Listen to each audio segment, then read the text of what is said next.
Flight attendant demands black family leave jet. Gasps when their daughter pulls out the ownership papers. The Richardson family knew wealth and success. What they didn't know was how quickly privilege could be stripped away by prejudice. When Marcus and Olivia Richardson, along with their brilliant daughter Zoe, boarded their company's private jet for what should have been a routine flight, they had no idea they were about to become the center of a social media firestorm, or that their 19-year-old daughter was about to teach America a lesson it desperately needed to learn. The morning had begun like any other for the Richardson family. Marcus, the founder and CEO of Elevation Technologies, one of Silicon Valley's fastest-growing software companies, had been preparing for the investors' meeting in New York for weeks. The deal would catapult his company into the stratosphere, potentially making it the first black-owned tech unicorn with a valuation over $10 billion. His wife Olivia, a renowned cardiothoracic surgeon, had rearranged her entire schedule to accompany him on this trip. Their daughter Zoe, a sophomore at Stanford studying business and computer science, had decided to join them at the last minute, something that would prove to be fateful. None of them could have anticipated the humiliation that awaited them at the private airfield, or how that moment of injustice would cascade into a national conversation about privilege, power, and the persistent reality of racism in America. What happened in those next 24 hours would change not just the Richardson family forever, but spark a movement that would force corporate America to take a long, uncomfortable look in the mirror. This is their story. Marcus Richardson checked his watch again as the town car pulled up to the private airfield outside San Francisco. The morning fog was just beginning to lift, revealing patches of blue sky above the tarmac where their Gulfstream G650 waited. He felt the familiar twist of anxiety in his stomach, the same sensation he'd experienced before every major meeting since founding Elevation Technologies 15 years earlier. "You're doing it again," Olivia said, placing her hand over his. Her touch was warm, steady, the same touch that had guided countless surgical instruments through the most delicate of procedures. "Doing what?" Marcus asked, though he knew exactly what his wife meant. "That thing where you check your watch every 30 seconds like it might suddenly tell you something different," she said, the corner of her mouth lifting in a half-smile. "The plane isn't going anywhere without us, and we're already 20 minutes early." Marcus sighed, running his free hand over his closely cropped hair. Force of habit. "Dad's always early," Zoe chimed in from the back seat, barely looking up from her tablet. "It's like his superpower, being punctual to the point of absurdity." "And your superpower is apparently sarcasm," Marcus replied, turning to look at his daughter.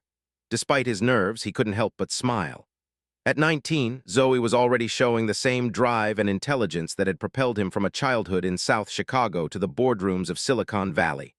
Her mind worked in ways that sometimes left even him, a man who'd built his fortune on innovation, struggling to keep up.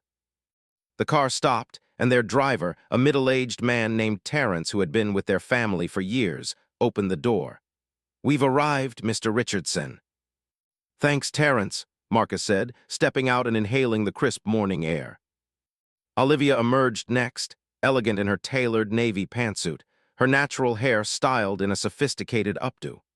She had that focused look in her eyes, the one that Marcus recognized from their 23 years of marriage, the look that said she was mentally reviewing every detail of what lay ahead. Zoe was the last to exit, tucking her tablet into her backpack. Unlike her mother's polished appearance, Zoe had opted for designer jeans, a vintage Stanford sweatshirt, and her signature sneakers, limited edition collaborations that cost more than some people's monthly rent. Her long braids were pulled back in a ponytail, and she wore minimal makeup, emphasizing her natural beauty. "Is Craig meeting us here or in New York?" Olivia asked as they walked toward the terminal. "New York," Marcus replied. "He's been there since Monday, laying the groundwork with Westbridge Capital." Craig Washington had been Marcus's best friend since their undergraduate days at MIT. Now, as Elevation's chief operating officer, he was the perfect counterbalance to Marcus's visionary tendencies, pragmatic, detail-oriented, and ruthlessly efficient. "I still think we should have brought Amara," Zoe said, referring to Elevation's brilliant young chief technology officer. "Amara needed to stay behind to manage the final systems test," Marcus explained. Besides, she's not great with investors, too honest about the challenges. Heaven forbid we be honest with the people giving us millions of dollars, Zoe muttered. Billions, Marcus corrected. And there's a difference between lying and strategic information sharing. The family approached the private terminal, where a uniformed attendant greeted them with practiced professionalism. Good morning, how may I assist you today? The Richardson party for the 9:30 departure to Teterboro, Marcus stated. The attendant's eyes flickered over them briefly, and something in his expression shifted, so subtly that someone less observant might have missed it. But Marcus had spent decades noting these micro-expressions, these momentary recalibrations when people realized the well-dressed black family before them belonged to the world of private aviation. Of course, the attendant said, his tone now carefully neutral as he checked his tablet. If I could see your identification, please. All three Richardsons produced their IDs, which the attendant scrutinized longer than seemed necessary before returning them. Your ground crew will escort you to the aircraft shortly. Feel free to wait in our premium lounge. They had barely settled into the plush seating of the private lounge when Marcus's phone buzzed. It was a text from Craig. Westbridge moved up the time. They want us there by 3 p.m. Can you get the pilot to push up departure? Marcus frowned. Change of plans, he told his family. We need to leave sooner. I'll handle it, Olivia said, already rising to speak with the terminal staff. While she was gone, Zoe slid into the seat next to her father. You know, she said, her voice lowered, this deal feels different than your others. How so? Marcus asked, curious about his daughter's perspective. It's not just about the money, she said. It's about what elevation represents. Do you realize what happens if you pull this off? A black-owned tech company valued at over $10 billion. That's not just an achievement, it's a statement. Marcus felt a surge of pride at his daughter's insight. When did you get so wise? I've been this wise, Zoe said with a grin. You just haven't been paying attention. Olivia returned, a slight crease between her brows. They're expediting our departure. The plane will be ready in 15 minutes. As they gathered their belongings, Marcus couldn't shake a vague sense of unease. Perhaps it was just pre-meeting jitters, or perhaps it was something else. An instinct honed through years of navigating spaces not designed with people like him in mind. They were escorted across the tarmac to their waiting Gulfstream.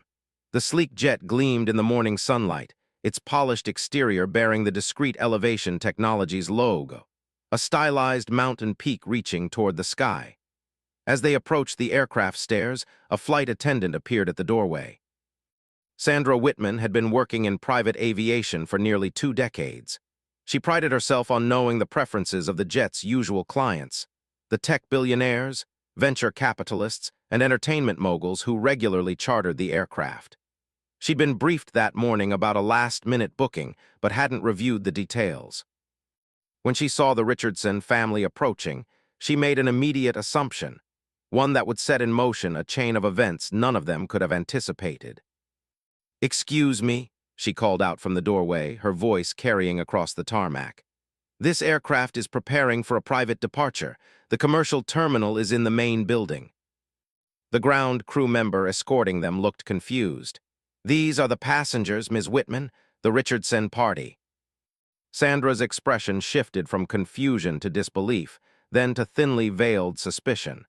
There must be some mistake. I was told the jet was being prepared for Elevation Technologies executives. We are Elevation Technologies, Marcus stated firmly, his voice level despite the familiar burn of indignation rising in his chest. I'm Marcus Richardson, the founder and CEO. Sandra's eyes narrowed slightly. I'll need to verify that. We've had issues with unauthorized boarding attempts recently. Unauthorized boarding attempts? Olivia repeated, her tone dangerously controlled. At a private airfield with security clearance. It's just protocol, ma'am, Sandra replied, though her expression suggested otherwise. Zoe, who had been quietly observing the exchange, stepped forward. Is this the protocol for all passengers, or just the ones who look like us? The question hung in the air, sharp and pointed. Sandra's face flushed. I'm simply doing my job, ensuring the security of our aircraft and passengers. Then do your job properly, Zoe countered, reaching into her backpack. She withdrew a folder and opened it, producing several papers which she handed to the flight attendant. Here are our credentials, the flight manifest, and since you seem to need it, proof that Elevation Technologies not only chartered this jet, but owns a 51% stake in the company that operates it. Sandra stared at the documents, her face paling as she realized her mistake. The ownership papers were irrefutable, complete with corporate seals and Marcus Richardson's signature as the majority shareholder. I wasn't informed, she stammered. Clearly, Olivia said coldly. The ground crew member looked mortified. Ms. Whitman, these are the Richardsons. Mr. Richardson is listed as a VIP client. An uncomfortable silence descended. Marcus could feel the eyes of nearby ground crew members and terminal staff, watching the scene unfold with varying degrees of curiosity and discomfort. We'd like to board now, Marcus said finally, his voice calm but firm. We have a meeting to attend. Sandra stepped aside, murmuring apologies that sounded more procedural than sincere. As the Richardson family climbed the stairs, Olivia placed a protective hand on Zoe's back, a gesture that spoke volumes about the instinct to shield her child, even one who was now an adult and perfectly capable of standing her ground. Inside, the Gulfstream's cabin was a study in luxury, cream leather seats, polished wood accents, and state-of-the-art technology seamlessly integrated into the design. The pilot and co-pilot greeted them warmly, with no hint of the awkwardness that had transpired outside. Welcome aboard, Mr. Richardson, Dr. Richardson, Ms. Richardson, the captain said. We've filed an expedited flight plan to Teterboro. Estimated flying time is 5 hours and 20 minutes. We should have you on the ground in plenty of time for your meeting.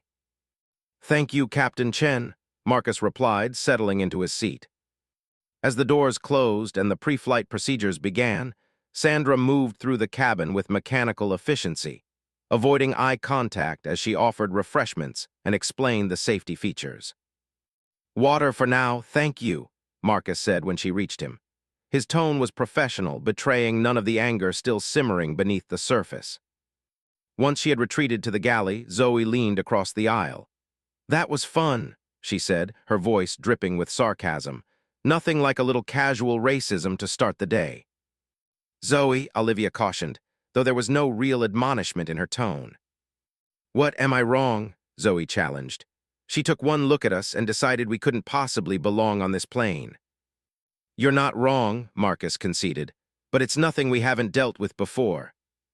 And that's supposed to make it better, Zoe asked, her voice rising slightly. The fact that this happens so often, we're supposed to just shrug it off. Marcus exchanged a glance with Olivia.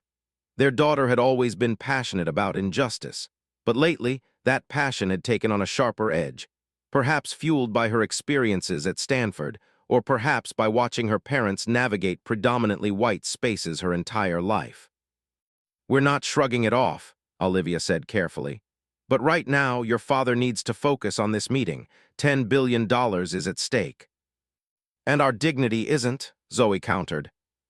Our dignity isn't determined by how other people treat us, Marcus said quietly. It's determined by how we carry ourselves in response. Zoe looked unconvinced but fell silent as the jet began to taxi. Through the window, the San Francisco skyline was visible in the distance, the morning sun glinting off glass and steel. Marcus closed his eyes briefly, centering himself. He couldn't afford to be distracted by what had happened. The Westbridge meeting was too important, not just for him and his family, but for every employee at Elevation, and perhaps, as Zoe had pointed out, for what his success might represent to others who looked like him. The jet accelerated down the runway, pressing them back into their seats as it climbed into the clear blue sky. As they reached cruising altitude, Olivia reached across the aisle to take Marcus's hand. You've got this, she said softly. You've been preparing for this moment your entire career. Marcus squeezed her hand in response. Olivia had been his rock since they'd met during his first year at Stanford Business School, when she was already a rising star at the medical school. She had believed in his vision for Elevation when it was nothing more than ambitious plans scribbled in notebooks. She had worked double shifts during the company's lean early years, her surgical salary keeping them afloat while he poured every penny back into the business. "We've got this," he corrected her. "I wouldn't be here without you." From her seat, Zoe watched her parents with a mixture of admiration and frustration. She loved them fiercely and respected all they had accomplished, but sometimes she wished they would fight back more visibly against the injustices they encountered. Perhaps it was generational, she thought. Her parents had learned to navigate predominantly white spaces by maintaining an impeccable public image, by being twice as good, twice as professional, twice as controlled. Her generation was more inclined to call out racism when they saw it, to demand accountability rather than simply working around the obstacles. Her thoughts were interrupted when Sandra approached with a tray of champagne flutes. "Complimentary champagne for our VIP passengers," she said, her smile strained. "I don't drink before noon," Marcus replied evenly. "I'll have one," Olivia said, taking a glass. Zoe reached for one as well, raising an eyebrow when Sandra hesitated. "I'm 19, not 12, she said, "and the legal drinking age doesn't apply in private aviation." Sandra handed her a glass wordlessly before moving away quickly. "She's scared of us now," Zoe observed, taking a sip. "Probably afraid we'll sue the company or post about this on social media." "We're not going to do either of those things," Marcus said firmly. "Why not?" Zoe challenged. "What she did was discriminatory and humiliating." "Because we have more important things to focus on," Marcus explained. "And because owning 51% of the aviation company means I can address this issue more effectively through proper channels." Zoe considered this, "So you're not just letting it go." "I never just let these things go," Marcus said, his voice low and intense. "I address them strategically. There's a difference." The conversation was interrupted by the soft chime of Olivia's phone. She glanced at the screen and frowned. "It's the hospital. I need to take this." As Olivia moved to a more private area of the cabin to take her call, Marcus opened his laptop. "I need to review the presentation one more time," he told Zoe. "Why don't you work on your project for Professor Watkins? You said the deadline was approaching." Zoe nodded, recognizing her father's need to focus. She pulled out her tablet and began working on her business ethics case study, but her mind kept drifting back to the incident on the tarmac. Even as her fingers typed analyses of corporate responsibility, she was composing a different narrative in her head, crafting the social media post that would expose Sandra Whitman's behavior to the world. Her parents might prefer to handle things through proper channels, but Zoe knew the power of public accountability. One viral post could force a company to address systemic issues more effectively than a dozen closed-door meetings. And despite her father's objections, she was seriously considering hitting share the moment they landed in New York. What she didn't realize was that someone else had already done it for her. On the ground at San Francisco International, a baggage handler named Devin Rodriguez had witnessed the entire exchange between the Richardsons and Sandra Whitman. Disturbed by what he'd seen, he had surreptitiously recorded the incident on his phone. The video, showing a wealthy black family being questioned about their right to board a private jet, culminating in Zoe producing the ownership papers, was already spreading across Twitter, Instagram, and TikTok, accompanied by the hashtag owned by Black Excellence. By the time the Richardsons' jet crossed Nevada, the video had been viewed over 2 million times. By Utah, media outlets were reaching out to Elevation Technologies for comment. And as they flew over the Midwest, Sandra Whitman's name and face were being identified by internet sleuths, her employment history scrutinized, and her previous interactions with clients of color questioned by former colleagues emboldened by the growing controversy. The storm was brewing, and none of them knew they were flying directly into its center. 30,000 feet above the American heartland, Olivia Richardson returned to her seat, her expression troubled. "Everything all right?" Marcus asked, noticing her furrowed brow. "That was Dr. Patel," she said, referring to her surgical colleague. "Danielle Wilson's condition is deteriorating. They might need to operate before we get back." Marcus nodded sympathetically. Danielle Wilson was a 15-year-old patient with a rare congenital heart defect. Olivia had been planning an innovative procedure for her, one that could potentially become a new standard of care if successful. "Do they need you to consult remotely?" he asked. "Not yet," Olivia replied, But if things get worse, I may need to video in from New York. Zoe, who had been listening, set down her tablet. Is that the girl you told me about? The one who wants to be a surgeon, too? Olivia smiled softly. That's the one, brilliant kid, reads medical journals for fun. Like someone else I know, Marcus said, giving his wife a knowing look. Their moment of connection was interrupted when Sandra appeared again, her demeanor noticeably different, almost deferential now, with an undercurrent of anxiety. Mr. Richardson, there's a situation I believe you should be aware of, she said, her voice lowered. The captain has received a message from our corporate office. Apparently, there's a video circulating online. A video? Marcus repeated, not understanding immediately. Of your boarding, Sandra clarified, her cheeks flushing. Someone recorded our interaction on the tarmac, and it's gone viral. Our company's communications team is requesting guidance on how to respond. The Richardsons exchanged stunned glances. May I see this video? Marcus asked, his voice deceptively calm.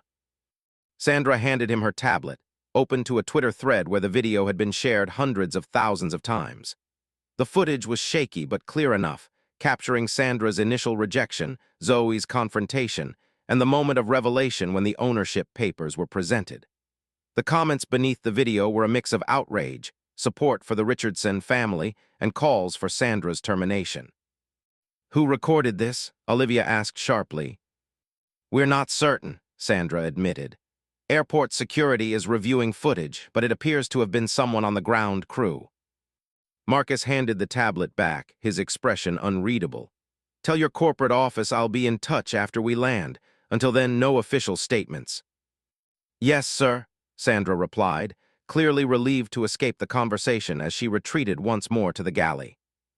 As soon as she was out of earshot, Zoe leaned forward. This changes things. It complicates things, Marcus corrected, already scrolling through his own phone to assess the damage. The last thing I need is a viral controversy the day of the Westbridge meeting. But this isn't about the meeting, Zoe argued. This is about what happened to us, what happens to black people every day. People are listening now. Your father's right, Olivia interjected. Timing is everything. We need to be strategic about how we respond. Strategy, Zoe muttered. Always strategy, never just righteous anger.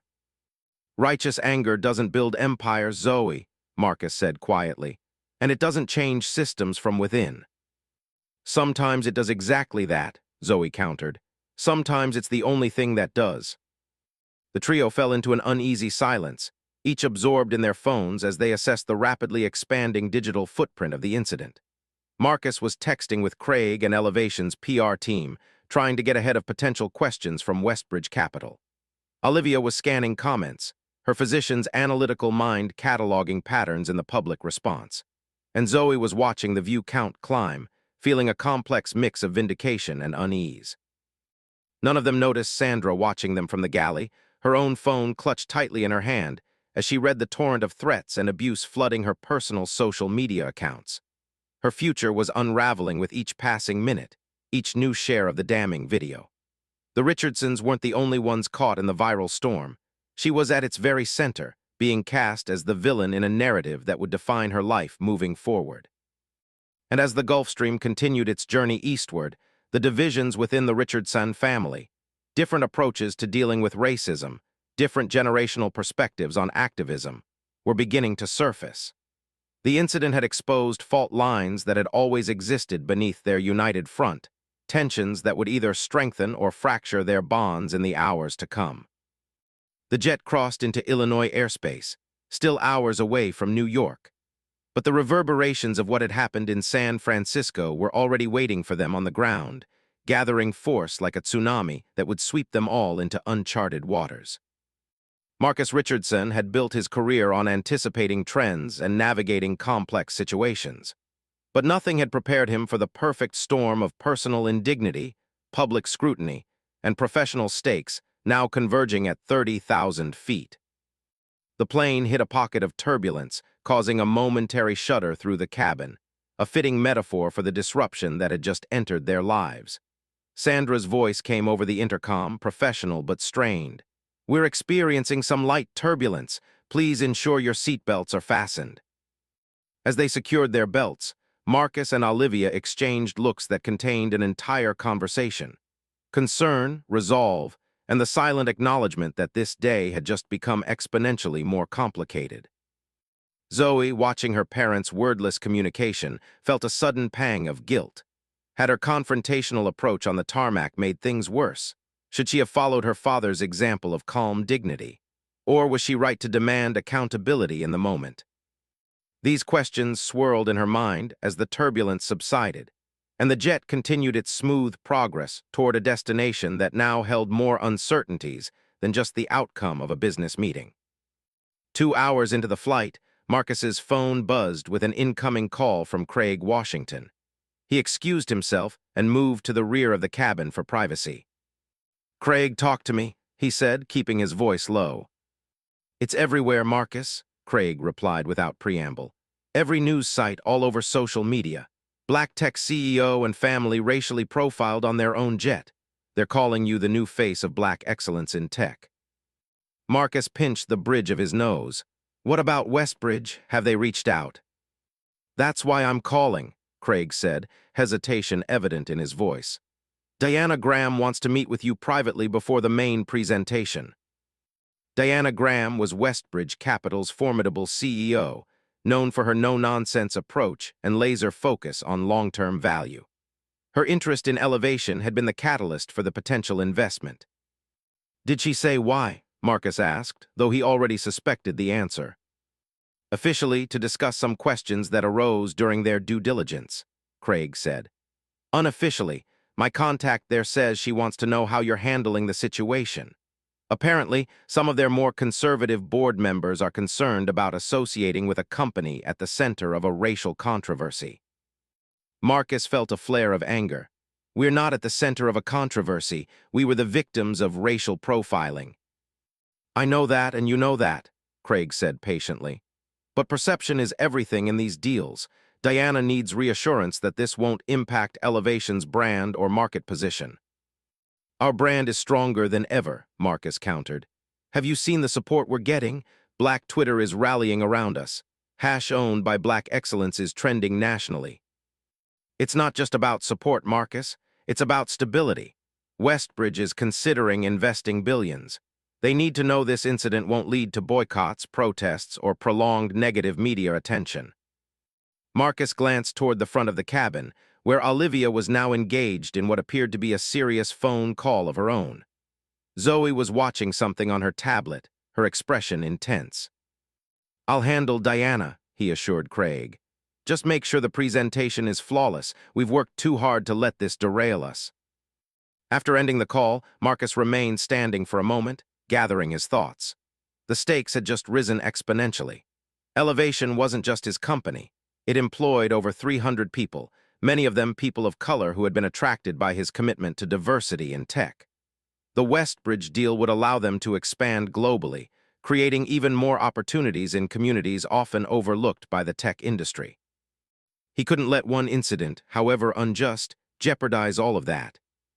When he returned to his seat, he found Olivia finishing her own call, her expression troubled. "Everything all right?" he asked. "That was the chief of surgery," she said. "The hospital's communications department has been flooded with media inquiries about me, the surgeon in the viral video. They're supportive, but concerned about patient privacy and hospital operations being disrupted." Marcus nodded grimly. "Craig says Westbridge wants a private meeting before the main presentation. They're worried about the controversy."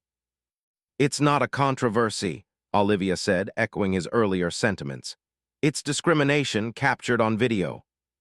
"I know," Marcus agreed, "but perception is everything," Olivia finished for him. "I know the drill." Zoe, who had been listening, removed her earbuds. "You know what's wild? The comments on this video. Half the people are outraged on our behalf. The other half are saying Sandra was just doing her job, that we're playing the race card, that we set the whole thing up for attention." "Welcome to America," Olivia said dryly. "The video has 7 million views now," Zoe continued. "And people are digging into everything. Elevation's diversity numbers, dad's background, even mom's patient demographics. They're either holding us up as black excellence or tearing us down as privileged elitists who don't understand real racism. Marcus and Olivia exchanged looks. This was the double-edged sword of visibility as successful black professionals, simultaneously expected to be role models for the community and subjected to heightened scrutiny from all sides. "We need a unified strategy," Marcus said finally. "As a family and as a company, whatever statement we make needs to be carefully crafted." Before either Olivia or Zoe could respond, Sandra approached their seats again, her composure noticeably frayed. I've been instructed by my supervisor to offer a formal apology," she said, her voice barely steady. "My behavior was unprofessional and inexcusable. The company wants you to know that I'll be suspended pending a full investigation, and they're prepared to offer compensation for your distress." The rehearsed nature of the apology was evident, as was Sandra's fear.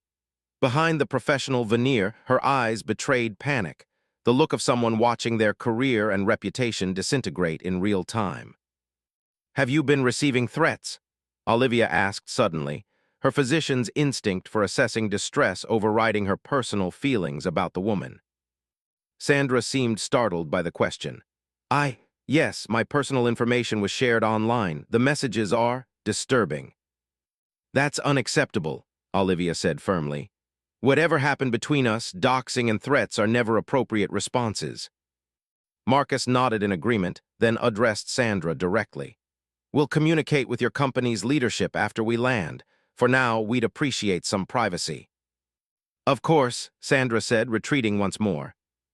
"You're seriously defending her?" Zoe asked incredulously once Sandra was out of earshot.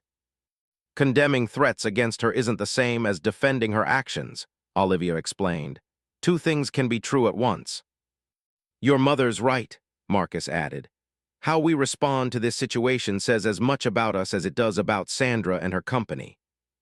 Zoe shook her head, frustrated by what she perceived as her parents' excessive restraint. "Sometimes I don't understand you too. You experience racism, it's captured on video for the whole world to see, and you're worried about being fair to the person who discriminated against you." "It's not about fairness to her," Marcus said patiently. "It's about who we are and what we stand for. Elevation was founded on principles of equity and inclusion. If I demand Sandra's firing without due process, what message does that send to my employees about our values?" "A clear one," Zoe muttered. "That racism has consequences." "Racism should have consequences," Olivia agreed. "But mob justice isn't the answer. Your father and I have been navigating these situations our entire lives, Zoe. Trust that we know what we're doing." Zoe fell silent, unconvinced but unwilling to push the argument further. She returned to her tablet, where she was now scrolling through hundreds of comments and private messages, many from fellow students and young people of color thanking her for standing up to Sandra, for being a voice for their own experiences of discrimination.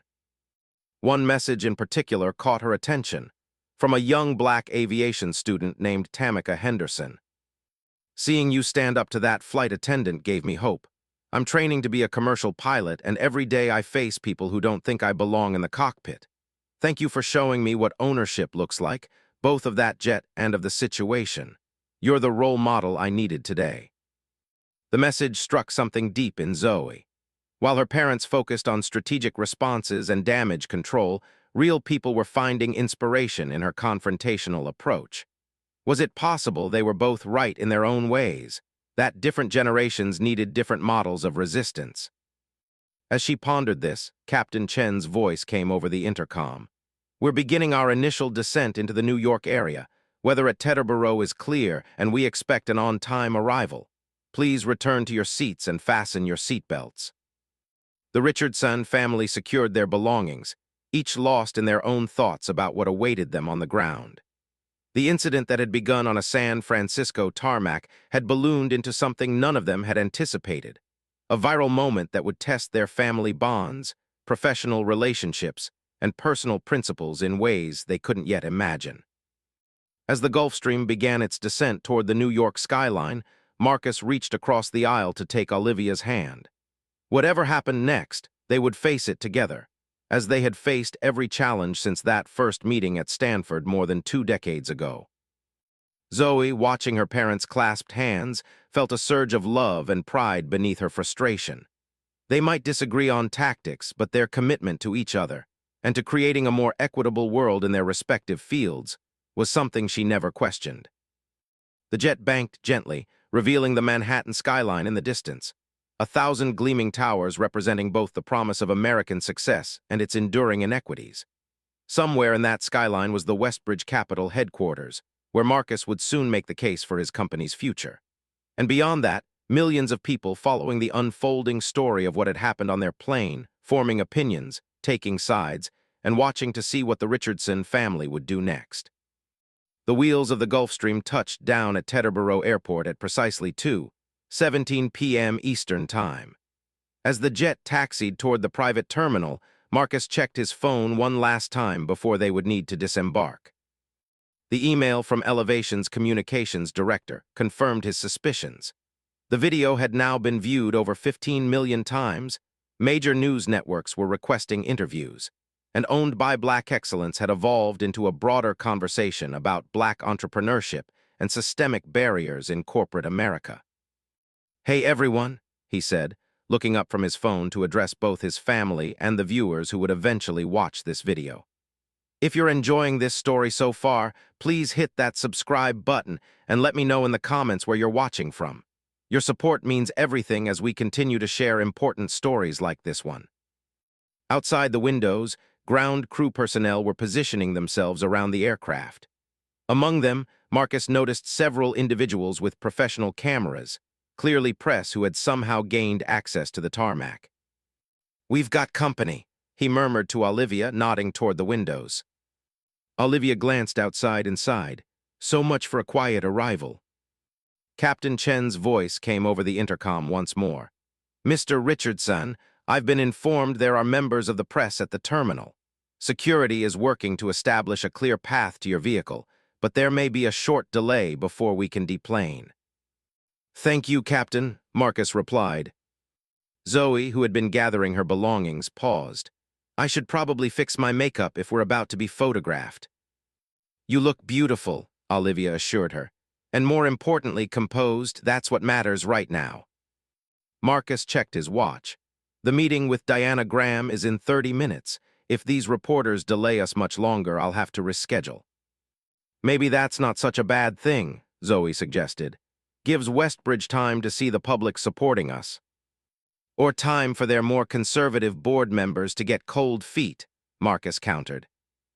Their discussion was interrupted when Sandra appeared from the galley, her professional mask firmly in place, despite the visible strain around her eyes. "Mr. Richardson, Dr. Richardson, Ms. Richardson," she said formally.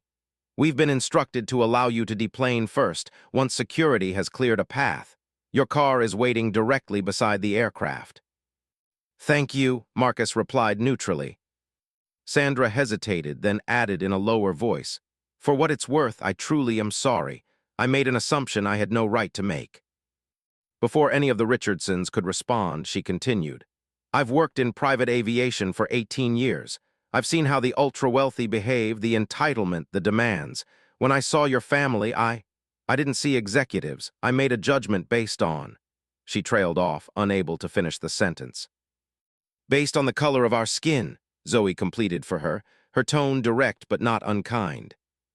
Sandra nodded, her eyes downcast. "Yes." Marcus studied her for a moment. "Have you ever questioned a white family's right to board a private jet?" Sandra began, then stopped, recognition dawning on her face. "No, I haven't."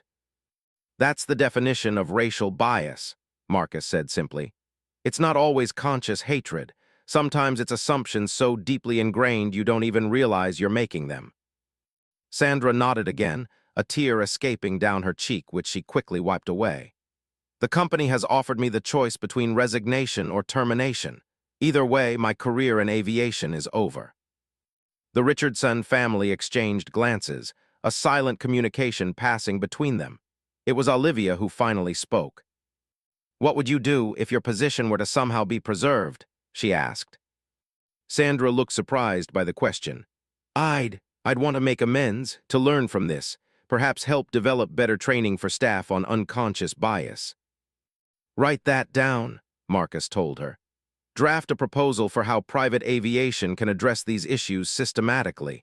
Email it to my office by the end of the week. You mean, Sandra began, confusion evident in her expression. I mean that firing one flight attendant doesn't solve the underlying problem, Marcus clarified. If you're sincere about learning and helping others learn, perhaps your experience can be channeled into something constructive. Sandra stared at him in disbelief. After what I did, you'd advocate for me. I'm advocating for change, Marcus corrected. Whether that includes you depends on what you do next. The aircraft door opened, revealing a corridor of security personnel holding back journalists with cameras and microphones. The shouted questions were immediately audible. Mr. Richardson, how do you respond to the video showing racial profiling on your own jet? Dr. Richardson, will you be taking legal action against the airline? Zoe, how did it feel to show the ownership papers to someone who doubted your family's right to be there? Marcus turned to his family. Remember, United Front, brief statements only. We'll craft our full response after the Westbridge meeting. Olivia nodded, squeezing his hand. Together. Zoe took a deep breath, steeling herself for the cameras. Despite her earlier boldness, she felt a flutter of anxiety at facing this level of public attention. As they prepared to descend the stairs, Sandra's voice came from behind them, barely audible over the clamor outside. Thank you for your grace. I don't deserve it, but I promise not to waste it. The Richardsons stepped out into the bright afternoon sunlight, immediately engulfed by the shouted questions and camera flashes. Security personnel created a narrow path to the waiting black Suburban, its engine already running. Marcus raised a hand, silencing the reporters momentarily.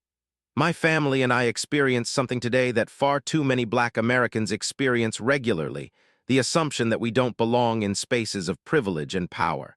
We're grateful for the outpouring of support, but our focus right now is on the business that brought us to New York. We'll have a more comprehensive statement later. Thank you. With that, he guided Olivia and Zoe through the gauntlet of press, ignoring the continued questions. Once safely inside the vehicle, the driver pulled away immediately, leaving the clamoring journalists behind. Well done, Olivia said, reaching over to straighten Marcus's tie. Brief but dignified. Zoe was checking her phone, scrolling through notifications. Video of that statement is already online. People are calling Dad presidential. Twitter wants him to run for office. Marcus chuckled despite the tension. One crisis at a time, please. The Suburban maneuvered through the traffic toward Manhattan, the skyline growing larger through the windows. In the relative quiet of the vehicle, Marcus reviewed his presentation notes, while Olivia responded to urgent emails from the hospital. Zoe continued monitoring the online conversation, occasionally reading particularly insightful or outrageous comments aloud to her parents. As they crossed into Manhattan, Marcus's phone rang with Craig's number. We just left the airport, Marcus said by way of greeting. Lot of press, but we managed it. How's everything at Westbridge? Complicated, Craig replied. Diana's still waiting to meet with you, but there's been a development. Harold Westbridge himself is here. Marcus sat up straighter.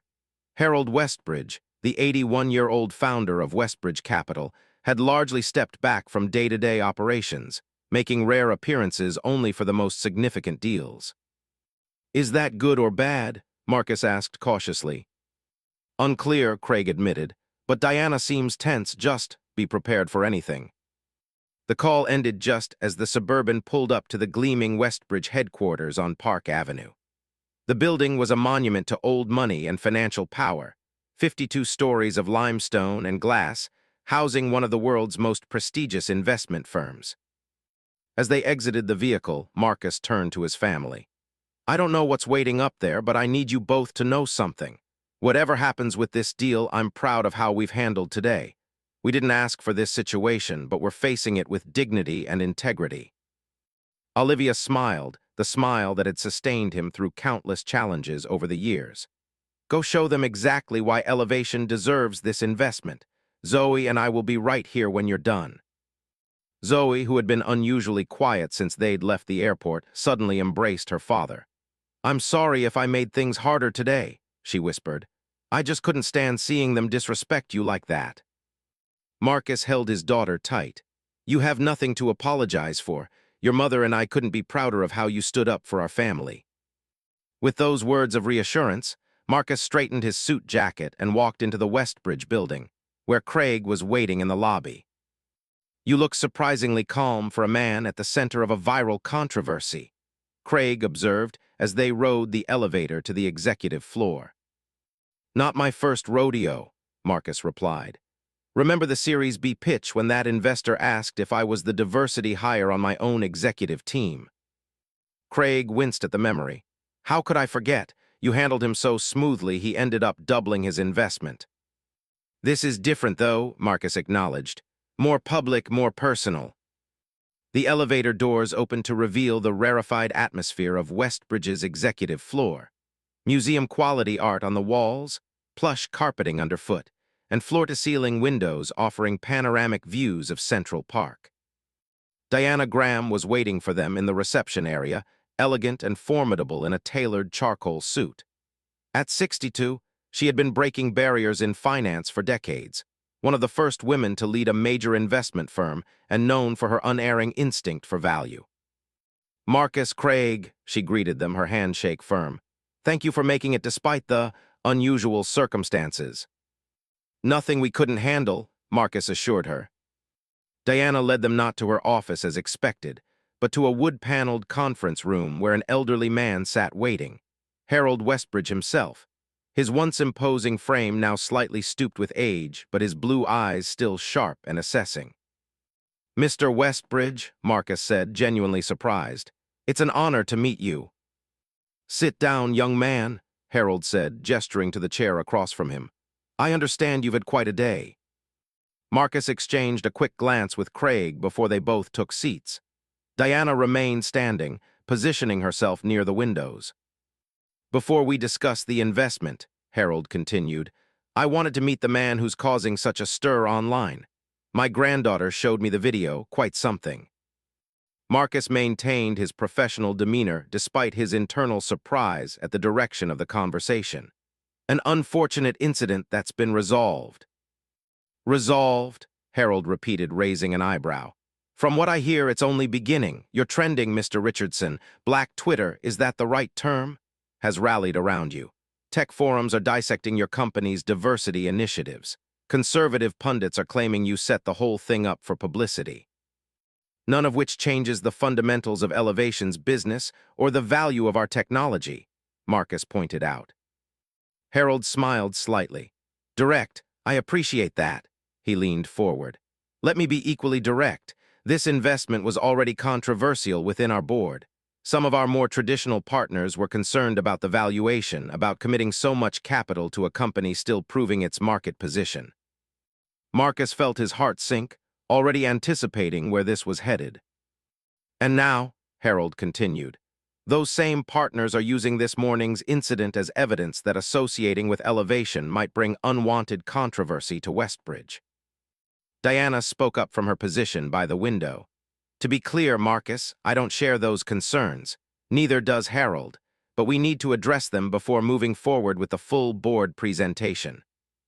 Marcus took a moment to collect his thoughts. Everything he'd worked for was hanging in the balance. The easy path would be to distance himself from the controversy, to assure Westbridge that it would blow over quickly and wouldn't affect their partnership. But something in him rebelled against that approach. Mr. Westbridge, he said finally, when I founded Elevation 15 years ago, I made a commitment that we wouldn't just develop technology, we would develop technology with purpose, that our innovations would reflect the diversity of the world they were designed to serve. Harold nodded, listening intently.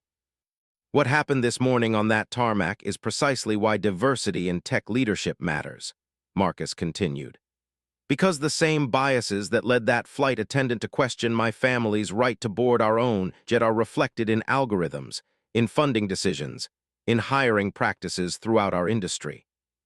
He leaned forward slightly. Elevation doesn't just talk about diversity, we embody it. 47% of our engineers are women. 38% are people of color. Our retention rates are double the industry average because we've built a culture where everyone truly belongs. Admirable, Harold commented. But how does that translate to shareholder value? That's what my more skeptical partners will ask. Marcus smiled. Our diverse teams have delivered innovations that our more homogeneous competitors missed. Our AI systems have fewer bias issues because they're designed by people who understand bias firsthand. Our products reach underserved markets because we actually understand those markets. He pulled up a chart on his tablet and slid it across the table. That's not just good ethics, Mr. Westbridge. It's good business. Our growth curve compared to our 5 largest competitors over the past 3 years speaks for itself. Harold studied the chart, his expression unreadable. Then he looked up at Diana, who nodded almost imperceptibly. You know, Harold said, leaning back in his chair, I started Westbridge Capital in 1957. Back then, the investment world was even more exclusive than it is today. Old money, old schools, old connections. He tapped his fingers on the table thoughtfully. I was considered an outsider, Jewish, son of immigrants, no Ivy League pedigree. The established firms wouldn't hire me, so I built my own, made plenty of enemies doing it. Marcus listened, unsure where this was going but sensing its importance. What I learned, Harold continued, is that being an outsider gives you an advantage. You see opportunities others miss. You're not blinded by convention. You're hungry in a way the insiders can never be. He looked directly at Marcus. That's what I see in you and in Elevation. Not just diversity for diversity's sake, but the genuine competitive advantage that comes from building something outside the established patterns. Harold turned to Diana. Tell the board we're proceeding with the investment. If anyone objects too strenuously, remind them whose name is on the building. Diana smiled, with pleasure. Marcus felt a wave of relief, quickly followed by cautious optimism. So the full presentation is still happening, Diana confirmed. The board needs to hear the details, but the fundamental decision has been made. Harold stood up, signaling the end of the meeting. One more thing, Mr. Richardson, that incident on your jet, don't let it distract you from what you're building, but don't ignore its significance either. You have a platform now. How you use it matters. With those cryptic words, Harold Westbridge left the room, accompanied by Diana. Craig turned to Marcus, breaking into a wide grin once they were alone. Did that just happen? Did Harold Westbridge himself just greenlight our deal? Marcus nodded, still processing. Apparently being at the center of a viral racial controversy has its upside. Not just any upside, Craig emphasized. $10 billion of upside. As the reality sank in, Marcus felt the tension of the day finally begin to ease. The meeting he'd been preparing for weeks had lasted less than 15 minutes and had gone better than he could have imagined. Now he could focus on handling the public narrative around the morning's incident. Let's go tell Olivia and Zoe, he said, standing up. Then we need to put together our formal statement about what happened on the jet. As they rode the elevator down to the lobby, Marcus's phone buzzed with a text from Zoe. Need to talk to you and Mom ASAP.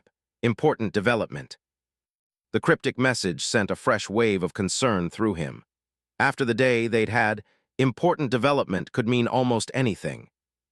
When they reached the lobby, they found Olivia and Zoe waiting in a quiet corner, both with serious expressions. What happened? Marcus asked immediately.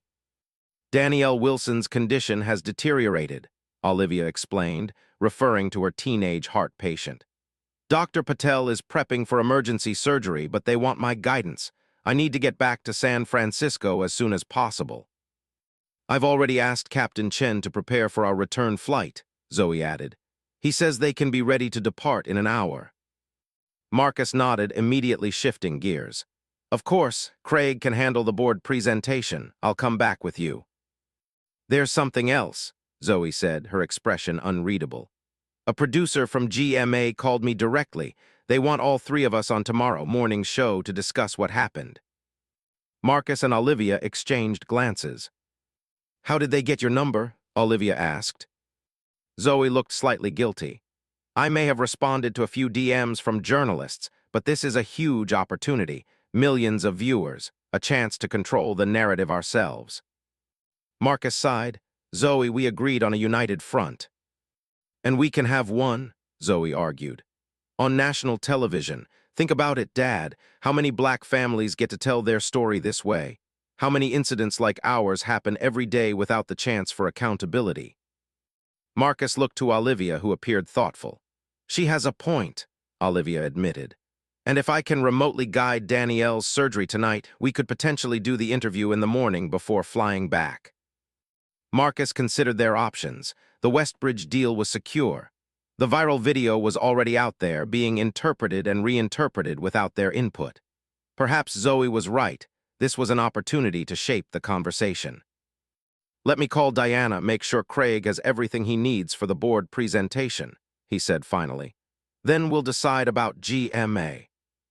As they left the Westbridge building, Marcus pulled Zoe aside. I'm proud of you for seeing the strategic opportunity here. That's the kind of thinking I've always tried to teach you. Zoe smiled, but there was a hint of sadness in it. I'm not just thinking strategically, Dad. I genuinely believe we have a responsibility to speak out. Not everyone has the platform we do. Marcus studied his daughter's face, seeing not just his own features reflected there, but a moral clarity that reminded him of his younger self, before years of navigating corporate America had taught him the art of strategic compromise. You're right, he acknowledged. It's not just about strategy, it's about speaking truth even when it's uncomfortable. The car arrived to take them back to Teterboro, where their jet, the same jet that had been the site of that morning's confrontation, waited to carry them home. As they settled into the back seat, Marcus found himself reflecting on Harold Westbridge's parting words. You have a platform now. How you use it matters. The elderly investor had recognized something that Marcus himself was only beginning to fully appreciate, that the incident on the tarmac had transformed him overnight from a successful but relatively low-profile tech CEO into a symbol. How he responded to that newfound visibility would define not just his personal brand, but potentially influence conversations about race and privilege throughout corporate America. As the car merged into the Manhattan traffic, Olivia took his hand. You're quiet, she observed. Just thinking, Marcus replied. About responsibility, about platforms. Olivia nodded understanding. Whatever we decide about the interview, we need to be thoughtful about our message. From the jump seat, Zoe was watching them both, her expression softer than it had been earlier. I know I pushed back a lot today, she said, but I want you both to know I understand why you handle things the way you do. You've been navigating these waters a lot longer than I have. And we can learn from your perspective too, Olivia told her. Your generation is demanding accountability in ways ours often didn't feel empowered to. The three of them fell into a comfortable silence as the car continued toward the airport, each processing the day's events in their own way. Despite the conflict and tension they'd experienced, there was also a sense of alignment emerging, a recognition that their different approaches to injustice might be complementary rather than contradictory. By the time they reached Teterboro, Marcus had made his decision. He would join his family on GMA the next morning, not just to defend their dignity or promote Elevation's brand, but to contribute to a larger conversation about race, privilege, and accountability in America. As they approached the same private terminal they'd departed from hours earlier, Marcus noticed Sandra Whitman standing near the entrance, clearly waiting for them.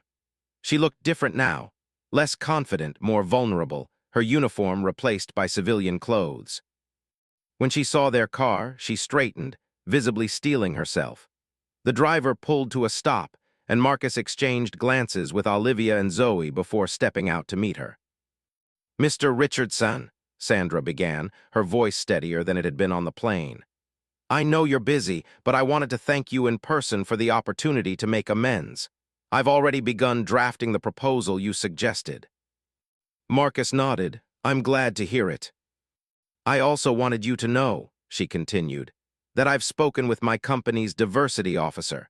We're planning to use the video, with your permission, as part of a new training program for all staff. That's a positive step, Marcus acknowledged.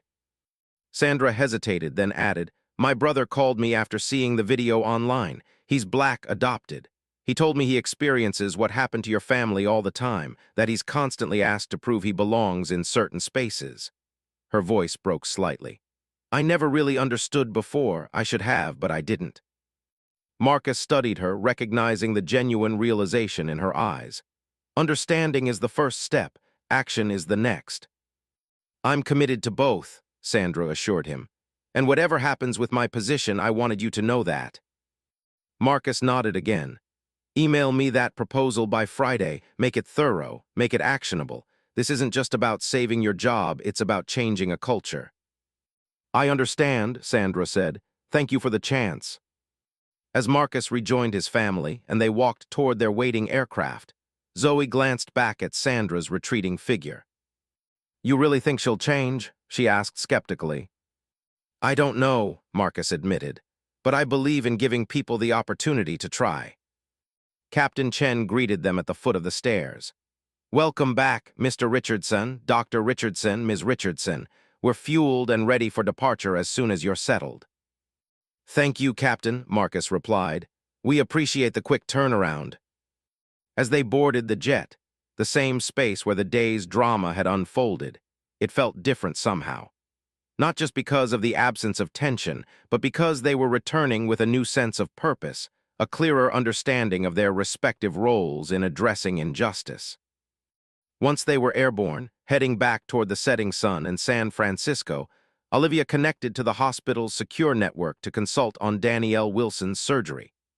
Zoe began drafting talking points for their GMA appearance, occasionally asking her father's input on framing and messaging.